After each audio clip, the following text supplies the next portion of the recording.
최진호 교수입니다.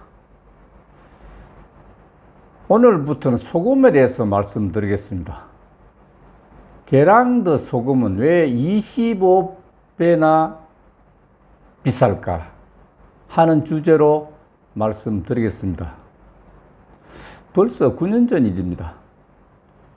2010년 11월 26일 전남대학교 은종방 교수와 함께 세계적인 명품 소금의 산지로 유명한 프랑스 서남 해안의 게랑드 염전을 방문하여 게랑드에 가장 좋다는 소금꽃, 해수와 함수 시료를 채취하여 우리나라 천연과 비교 분석 조사하기 위해서 프랑스행 칼기편으로 12시간을 비행해서 사르드골 국제공항에 도착했습니다.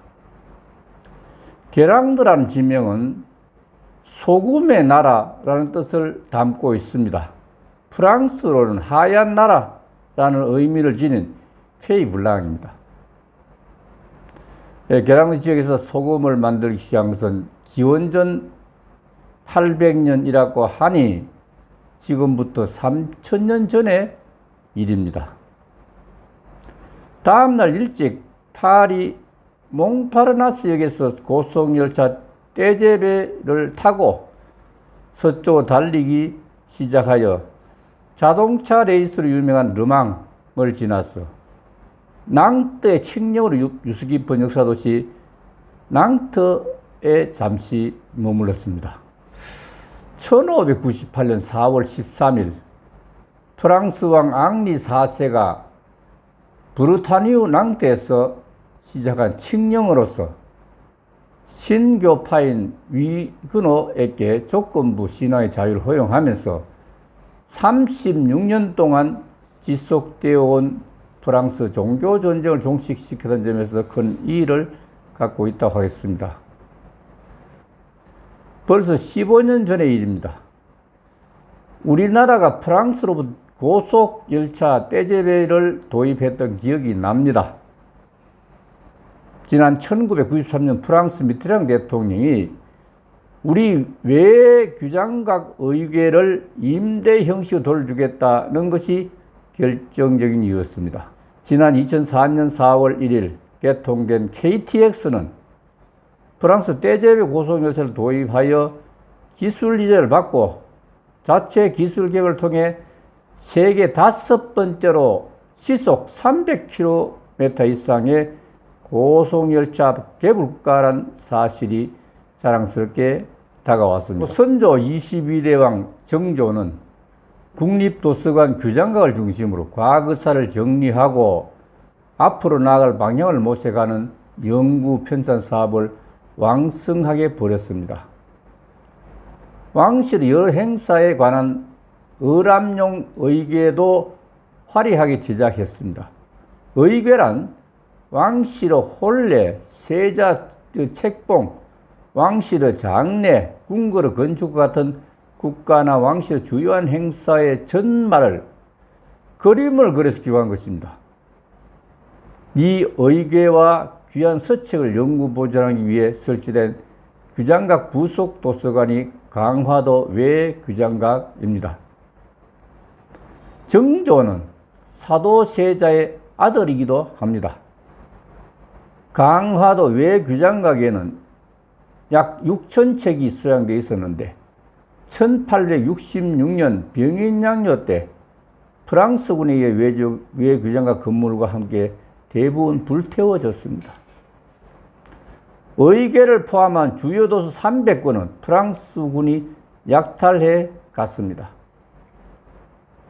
2002년 외규장각 건물을 복원했고 우여곡절 끝에 2011년 5월 27일 297책이 반환되어 국립중앙박물관에 보관 중입니다. 진본 의궤가 강화도를 찾은 것은 프랑스로 반출된 지 145년 만의 일입니다.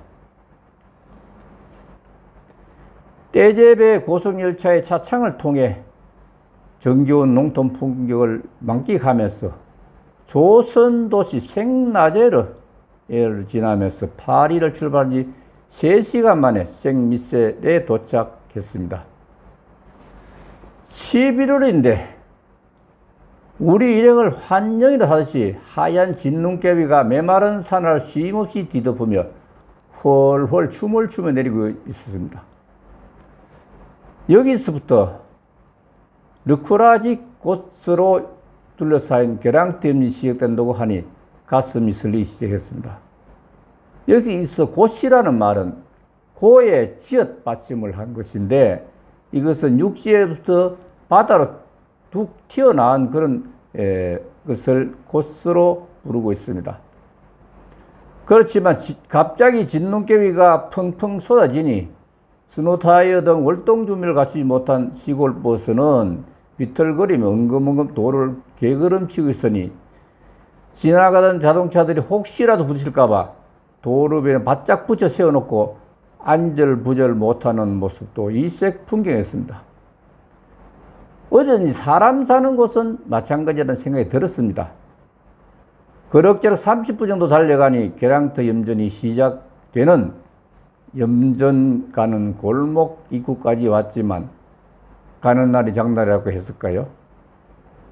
갑자기 추워진 택시도 인적조차 뜸하니 상겹도 문을 닫으면서 정적만이 감돌 뿐이었습니다. 추위에 떨면서 돌 옆에 서서 자가용을 태워달라고 손을 흔들면서 헬미를 소리치면서 사정을 한 지 거의 1시간이 지나서 마음씨 좋은 청년을 만날 수가 있습니다. 그래서 그토록 기다리던 게랑터 염전을 방문할 수 있었습니다. 그렇지만 찾아간 염전만 모두 휴업 중이라 문을 두들겨서 게랑들을 찾게 된 사정을 설명하고 게랑더 소금 중에 최고급 소금으로 분류되는 소금꽃 플루데셀과 보통 소금으로 분류되는 굵은 소금 그로셀 그리고 소금 창고 옆 저수지에 가두어 놓은 해수를 겨우 구할 수 있습니다. 이곳 게랑더 염전에서는 매년 6월부터 9월까지 4개월만 천일염을 생산하기 때문에 함수는 구할 수가 없습니다. 그나마도 다행이라는 생각을 지울 수가 없었습니다. 그렇게 해서 시료채 작전은 그런대로 성공을 거두었습니다. 그것도 초겨울 이역만리 프랑스에서 진눈깨 펑펑 쏟아지는 대상을 등지고 눈 덮인 게랑더 염전을 바라보는 운치는 정말 절개라는 생각이 들었습니다. 바다사랑실천운동 시민연합이 전북대학교와 경남대학교 공동으로 농축산부로부터 9,500만 원의 연구 용역으로 전국 1,385개 염전을 전수조사하기는 그리 쉬운 일이 아니었습니다.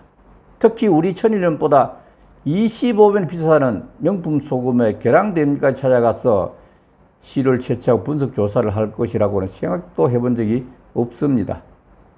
옛말에 옷깃만 서치도 인연이라고 했습니다.